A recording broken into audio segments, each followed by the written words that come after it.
Di dalam kasih Tuhan kita Yesus Kristus. Shalom Bapak Ibu, saudara-saudariku yang dikasihi oleh Tuhan. Pada pagi hari yang indah ini, setelah tadi kita memuji dan memuliakan nama Tuhan, bersuka cita di dalam hadiratnya, tiba saatnya untuk kita merenungkan kebenaran firman Tuhan. Saya percaya bahwa firman Tuhan inilah yang dapat membuat kita kuat dalam kehidupan kita. Firman Tuhan inilah yang dapat membuat kita bertumbuh dan menghasilkan buah di dalam kehidupan ini. Itu sebabnya pada hari ini kebenaran firman Tuhan hadir kembali di dalam kehidupan kita yang dapat kita jadikan prinsip serta pedoman di dalam kita melangkah di dalam hari-hari yang penuh dengan tantangan ini, saudara.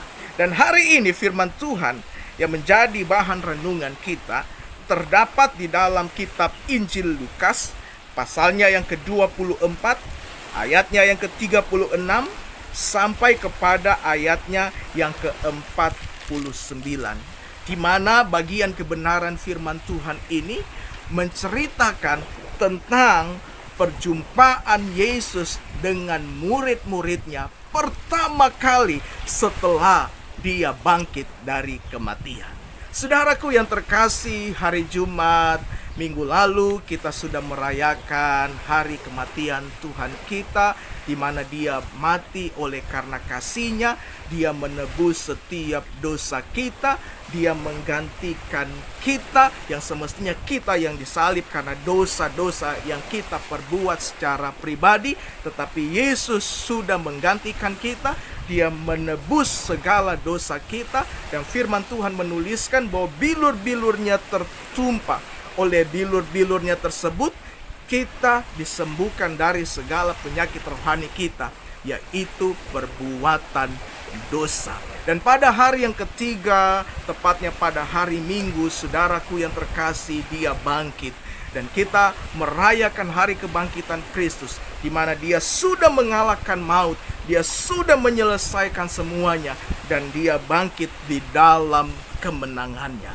Dan ketika dia bangkit, saudara, dia hendak menampakkan diri kepada murid-muridnya. Waktu dalam perjalanan menuju ke kampung Emmaus, Yesus menampakkan diri kepada kedua muridnya. Yang pertama namanya Kleopas, dan yang kedua firman Tuhan menuliskan dengan jelas di dalam ayatnya yang ke-36. Dan sementara mereka bercakap-cakap tentang hal itu, Yesus tiba-tiba berdiri di tengah-tengah mereka dan berkata kepada mereka, "Damai sejahtera bagi kamu." Sebuah tradisi Yahudi yang dapat kita lihat dari apa yang Yesus lakukan ketika dia berjumpa dengan murid-muridnya, yaitu mengucapkan Shalom Aleichem atau damai sejahtera bagi kamu. Ayat 37. Mereka terkejut dan takut dan menyangka bahwa mereka melihat hantu. Ayat 38. Akan tetapi ia berkata kepada mereka, "Mengapa kamu terkejut? Dan apa sebabnya timbul keraguan dalam hati kamu? Lihatlah tanganku dan kakiku, aku sendirilah ini. Rabalah aku dan lihatlah, karena hantu tidak ada daging dan tulangnya, seperti yang kamu lihat ada padaku." Sambil berkata demikian, ia memperlihatkan tangan dan kakinya kepada mereka. Dan ketika mereka belum percaya karena girangnya dan masih heran, berkatalah ia kepada mereka, "Adakah padamu makanan di sini?" Lalu mereka memberikan kepadanya sepotong ikan goreng. Ia mengambilnya dan memakannya di depan mata mereka. Coba kita membayangkan, saudaraku, ketika murid-muridnya sedang berkumpul, apa yang dialami oleh murid-muridnya. Seketika itu juga Yesus hadir di tengah-tengah mereka. Yang mereka tahu bahwa Yesus sudah mati dan tidak mungkin bangkit. Dan tentu saja mereka menyangka bahwa Yesus ini adalah makhluk gaib, hantu yang hadir di tengah-tengah mereka. Tetapi Yesus meyakinkan mereka bahwa ada perbedaan di antara hantu dan dengan dirinya sendiri, yaitu hantu tidak berdaging dan tidak bertulang, tetapi Yesus hadir dengan kondisinya yang sebenarnya, yaitu berdaging dan bertulang, dan dia makan sepotong ikan goreng. Nah, Yesus waktu menampakkan diri kepada murid-muridnya hendak mengingatkan mereka tentang apa yang dituliskan di dalam kitab Taurat dan kitab para nabi serta kitab Mazmur. Saudaraku yang terkasih, di dalam ayatnya yang ke-44 sampai kepada ayatnya yang ke-46, ini merupakan sebuah pengulangan di mana Yesus sempat menyampaikan sebelumnya ketika dia menampakkan diri kepada kedua muridnya di jalan menuju ke Emmaus. Pesannya begini, ayatnya ke-27. Lalu ia menjelaskan kepada mereka apa yang tertulis tentang dia di dalam seluruh kitab suci, mulai dari kitab-kitab Musa dan segala kitab para nabi. Ayat 44 bilang begini, ia berkata kepada mereka, inilah perkataanku yang telah kukatakan kepada kamu ketika aku masih bersama-sama dengan kamu, yaitu bahwa harus digenapi semua yang ada tertulis tentang aku dan kitab Taurat Musa dan kitab nabi-nabi dan kitab Mazmur. Lalu ia membuka pikiran mereka sehingga mereka mengerti kitab suci. Katanya kepada mereka, ada tertulis Mesias harus menderita dan bangkit dari antara orang mati pada hari yang ketiga. Jadi sebuah pengulangan pesan yang Yesus sampaikan, di mana sebelumnya Yesus sudah pernah menyampaikan hal tersebut. Ayat 44 bilang begini, inilah perkataanku yang telah kukatakan kepada kamu ketika aku masih bersama-sama dengan kamu. Pesannya apa? Bahwa segala yang Yesus alami di dalam kehidupannya, yaitu dia mati pada hari Jumat Agung dan dia bangkit pada hari yang ketiga, itu untuk menggenapi segala yang tertulis di dalam kitab Taurat Musa dan kitab para nabi serta kitab Mazmur. Saudaraku yang terkasih, segala yang difirmankan Tuhan itu pasti akan tergenapi. Kenapa mesti tergenapi?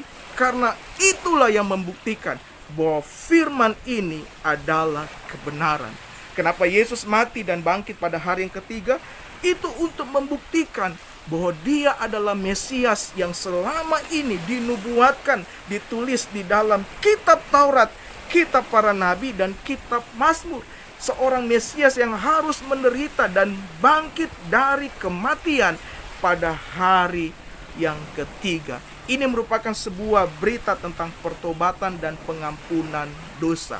Saudaraku yang terkasih, percayalah segala dosa kita sudah diampuni oleh Tuhan melalui karya salibnya. Saudara, melalui kebangkitannya dia sudah menyelesaikan semuanya. Yang Tuhan mau adalah begini, mari sebagai orang yang percaya, saudaraku, mari kita hidup di dalam pertobatan. Amin. Segala perilaku kita yang lama, segala kehidupan kita yang dahulu, sebuah kehidupan yang tidak berkenan di hadapan Tuhan, sebuah kehidupan yang selalu menikmati kenikmatan dosa, kita tinggalkan itu semua dan kita melangkah di dalam kehidupan yang baru, yaitu kehidupan di dalam anugerah keselamatan, yaitu Yesus Kristus. Ingatlah, Tuhan sudah menganugerahkan keselamatannya dalam kehidupan kita. Yang Tuhan mau adalah begini, mari kita hidup dalam pertobatan, mengerjakan segala keselamatan yang sudah Tuhan anugerahkan di dalam kehidupan kita. Dan yang menjadi pesan Tuhan adalah begini,